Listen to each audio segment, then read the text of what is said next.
No one ever forgets the moment life traps them with a stranger, and reveals who they really are. But for a single dad named Mark, that moment didn't happen on some dramatic highway or at the edge of a hospital bed. It happened inside a silent steel elevator, 40 stories up, next to a woman everyone feared, respected, and whispered about, the CEO of a $3 billion smart building empire. And what Mark did in that tight, breathless box didn't just change her life, it changed the entire building she owned. Before we begin, if you love emotional, powerful stories about kindness, make sure you like this video, subscribe to Kindness Tales, and drop a comment telling us what kindness means to you. Your support helps more people discover these stories. Mark never planned to work late that night. He was a building technician, one of the dozens of people who kept the famous Apex Smart Tower running. But when the babysitter cancelled and his 12-year-old daughter Emily called him, panicked because her science fair model had fallen apart, he rushed downstairs, grabbed his tools, and headed out. On the way, the elevator doors slid open, and there she was. Victoria Hale. The CEO. Polished. Cold. Sharp as a blade. People said she didn't smile, didn't bend rules, didn't forgive mistakes. Her face was the kind that looked carved from ice. Mark had seen her maybe twice before, but he'd never been close enough to realize how intimidating she really was. The elevator doors shut. They rose 2 floors. Then the lights flickered. A deep hum rattled the walls. And suddenly, everything stopped.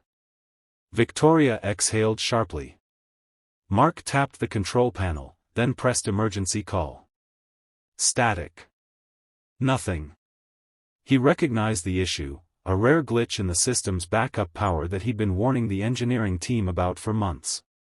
"Is the elevator going to fall?" she asked, her voice low but tight.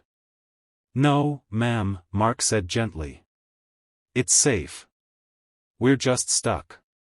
She nodded, but her hand trembled. This was not the fearless CEO the world imagined. This was a woman alone, scared, trapped in a metal box 40 stories in the air. A long minute passed. Then another. And then the emergency lights flicked off too. Pitch black. Victoria sucked in a breath, not loud, but enough for Mark to hear she was fighting fear. He lifted his phone. Only 8% battery. One small low-light screen wasn't going to last long. "You okay?" he asked softly. "I don't like the dark," she whispered, and for a moment her voice sounded nothing like a billionaire executive. I hate it, actually."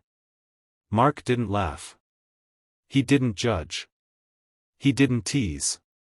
He simply turned on his flashlight app, raised his phone, and let the soft glow fill the tiny space.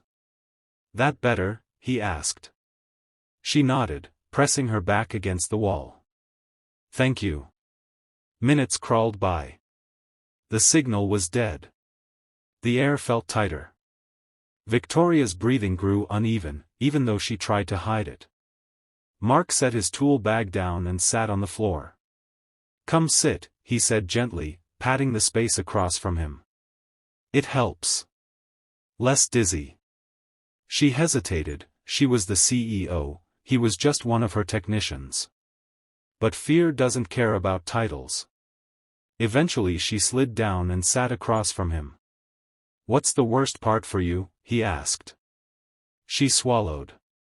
"Not the dark," she said. "The feeling that I can't control anything." Mark nodded slowly. "Yeah. I know that feeling. I'm a single dad.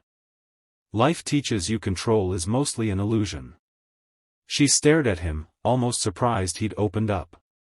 "What happened?" she asked. He told her about Emily's mom walking out when their daughter was 4. About the nights he sat up fixing school projects with duct tape and prayers. About the times he skipped dinner to make sure Emily didn't have to. He didn't tell her for pity, just to fill the air with something human. Victoria listened, really listened. "You do all of that alone?" she asked quietly. I'm not alone, he smiled. I've got my kid. And she's the reason I work my tail off. For a long while, the only sound was the faint hum of emergency power trying and failing to restart. Then Victoria whispered, "Thank you, for talking to me. People don't usually talk to me like that." Mark chuckled softly. "Probably because you don't look like someone who wants to be talked to." Something like a smile flickered across her face. Then his phone buzzed, 3% battery left. He turned the brightness down, but the light dimmed to a soft golden glow. "You don't have to waste your phone battery for me," she said. "It's not a waste," Mark replied. "Nobody should sit alone in the dark." Those words landed somewhere deep within her. No one had said something like that to her in years. Maybe decades. Finally, after what felt like an hour, the elevator jerked, the emergency lights flickered on, and the cabin hummed as systems pushed back to life. The doors slid open to a team of security guards and engineers scrambling in panic. Victoria stood, brushed herself off, and walked out. But she turned back. "Mark, thank you," she said softly. Then she left. He assumed that was that. CEOs forget technicians. They forget elevator rides. They forget moments of vulnerability. But Victoria didn't. The next week, she called an all-staff meeting. Everyone stood in silence as she walked onto the stage. "I've been running this company with brilliance," she said, "but without heart. And last week, one of our own reminded me why that has to change." She nodded toward Mark in the crowd. She announced new funding for employee childcare support. A new emergency safety overhaul. Better communication systems. More human-centered decision-making. And then she revealed the biggest change of all: the building's AI system would be redesigned to prioritize human comfort and emotional safety, not just efficiency and profit. A $3 billion tower rewritten because one man showed simple kindness in the dark. After the meeting, Victoria approached Mark. "I owe you something," she said. "You don't owe me anything," he replied. "I do," she said. "Because you reminded me of something I forgot. That even the strongest people need someone to sit with them in the dark sometimes." She offered him a promotion. But more than that, she offered him a chance to help redesign the building from the inside, a role that meant more money, more stability, and more time with Emily. Mark didn't become rich. He didn't become famous. But he became something better, a reminder that kindness doesn't need power to make an impact.